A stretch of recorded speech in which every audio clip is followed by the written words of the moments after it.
ஹாய்ங்க. காலை வணக்கம். நீங்கள் எல்லாரும் நல்லா இருக்கிறீங்களா? நல்லா இருப்பீங்கன்னு நான் நம்புகிறேன். எல்லாரும் நல்லா இருக்க கடவுள்கிட்ட நான் வேண்டிக்கிறேன். இன்னைக்கு எங்கள் வீட்டில் என்ன சமையல்னு பார்ப்போம் வாங்க. சிம்பிளாக தான் இருக்கும். நீங்கள் எப்படி செய்வீங்கன்னு கமெண்ட் பண்ணுங்கள். இன்னைக்கு நான் மிளகு பொங்கல் செய்ய போகிறேன்.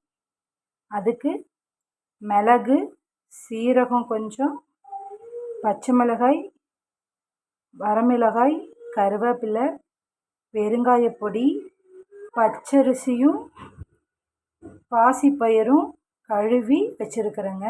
ரேஷன் பச்சரிசி தாங்க. இப்போ வாங்க நம்ம எப்படி செய்யலான்னு பார்க்கலாம்.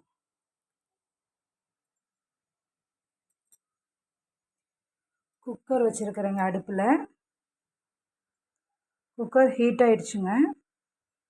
இப்போ நாம் எண்ணெய் ஊற்றிக்கலாங்க.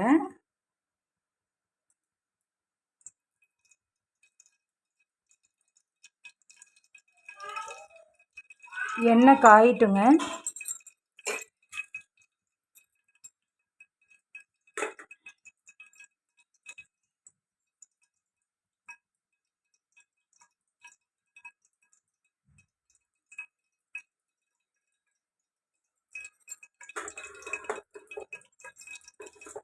நாம் இதில் மிளகு போடலாங்க.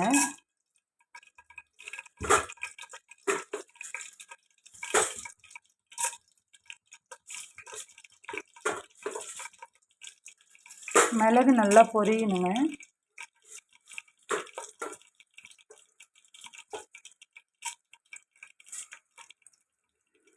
தேங்காய் எண்ணெய்க்கு பதிலாக நீங்கள் நெய்யை ஊற்றிக்கலாங்க.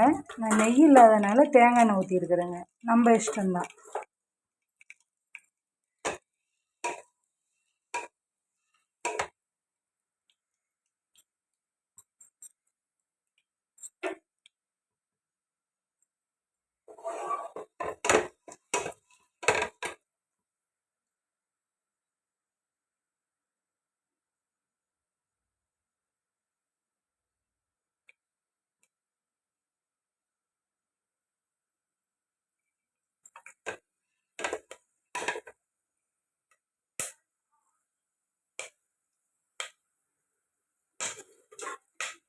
மிளகு வெடிக்குதுங்க.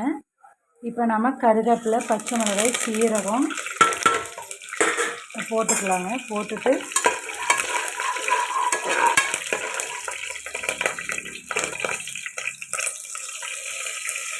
பெருங்காயப்பொடி கொஞ்சம் போட்டுக்கலாங்க.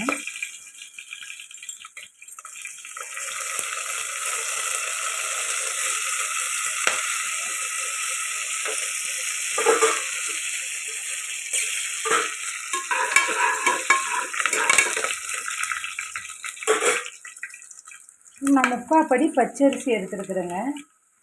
அதுக்கு 2 பங்கு தண்ணி ஊற்றுறேங்க.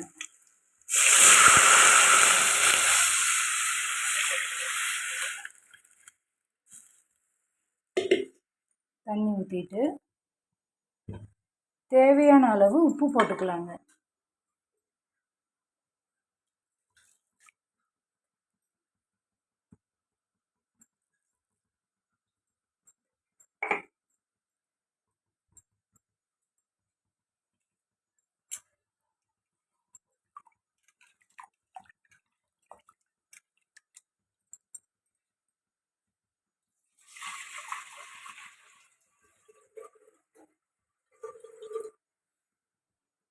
இது கூடவே பச்சரிசி பாசிப்பருப்பு வாஷ் பண்ணது போட்டுக்கலாங்க.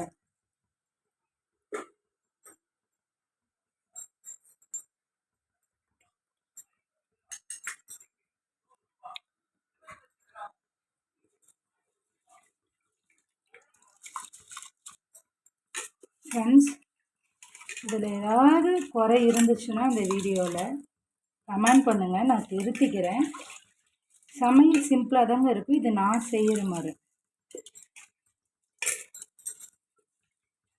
செஞ்சு பாருங்கள், கண்டிப்பாக டேஸ்ட்டாக இருக்கும். இது குழந்தைங்களுக்கெல்லாம் செய்கிறனால நான் காரம் கம்மியாக போட்டுக்கிறேங்க. சாம்பார் தேங்காய் சட்னியில் நம்ம காரம் கொஞ்சம் போட்டுக்கலாங்க.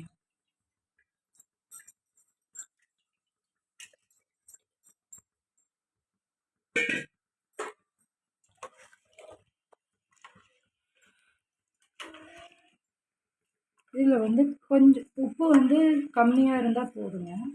ஏன்னா நம்ம தேங்காய் சட்னி சாம்பாரில் செய்கிறோம்.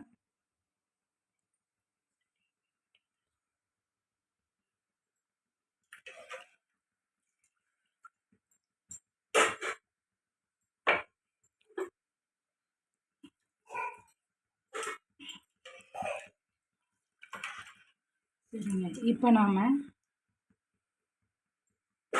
இப்போல்லாம் செக் பண்ணியாச்சுங்க.